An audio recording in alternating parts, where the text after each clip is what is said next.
అయినటువంటి పని కాదండి. దేవునికి స్తోత్రం. అందుకే దేవుడు యాకోబు పత్రిక 4వ అధ్యాయము 4వ వచనంలో ఒక మాట చెప్పాడు.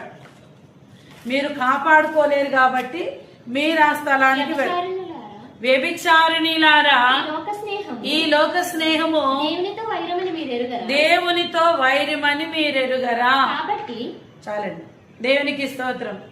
ఈ లోకంతో స్నేహం చేస్తే ఎవరితో వైరమంట? దేవునితో. ఎందుకని? ఈ లోకము ఆయనది కాదు. ఈ లోకము ఆయనది కాదు.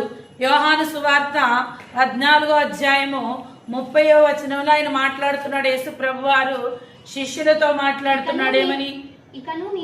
ఇకను నేను విస్తరించి మాటలాడను, ఈ లోకాధికారి వచ్చుచున్నాడు, నాతో వానికి సంబంధమేమీ లేదు. దేవునికి స్తోత్రం. ఈ లోకాధికారితో యేసయ్యకు సంబంధం లేనప్పుడు ఈ లోకంతో మనకేం ఉండకూడదండి? సంబంధం ఉండకూడదు. ఒకవేళ ఈ లోకంతో మనకి సంబంధం ఉంటే ఎవరితో సంబంధం కట్ అయిపోద్ది? దేవునితో. అర్థమవుతుంది కదండి? దేవుడు అంటున్నాడు, ఇకను నేను మీతో విస్తరించి మాట్లాడను, ఇంతవరకు మాట్లాడాను చాలు. ఎవరితో చెప్తున్నాడండి ఆయన? శిష్యులతో చెప్తున్నాడు. మీరు ఎవరితో ఎలా ఉండాలి, ఎక్కడ ఎలా ఉండాలి, ఏ విధంగా మీరు ప్రవర్తించాలని జాగ్రత్త చెప్తున్నాడు. ఎందుకు యేసయ్య జాగ్రత్త చెప్తున్నాడంటే, ఇప్పుడు చూడండి, మన పిల్లల్ని చుట్టాలింటికి బంధువులింటికి పంపించినాడు, కొన్ని జాగ్రత్తలు చెప్తాం. ఎందుకని? అమ్మా, అది మన ఇల్లు కాదు, మన ఇంటిలో ఉన్నట్టు నువ్వు అక్కడ ఉండకూడదు, మన ఇంటిలో ఎలా ఉన్నా జరుగుతుంది, అక్కడ జరగదు, వారు ఏమైనా అనుకోవచ్చు, నీ వల్ల వాళ్ళు ఏమన్నా ఇబ్బంది పడవచ్చని కొన్ని జాగ్రత్తలు చెప్పి పంపిస్తారు.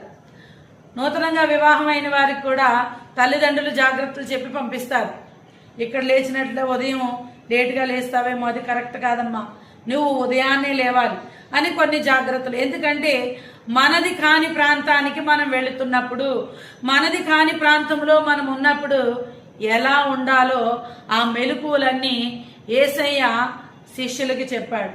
మరి ఈ దినమందు దేవుని యొక్క సేవకురాల ద్వారా దేవుడు మీకు చెప్తున్నాడు, ఈ లోక స్నేహము దేవునితో వైరం. ఒకవేళ లోకాన్ని మీరు స్నేహం చేస్తే దేవుడితో మీ కట్ అయిపోతారు. మనం ఎవరితో ఉండాలి? యేసయ్యతో. యేసయ్యతో స్నేహంగా ఉంటే దేవుడు అబ్రహాం విషయంలో ఏమని చెప్పాడు?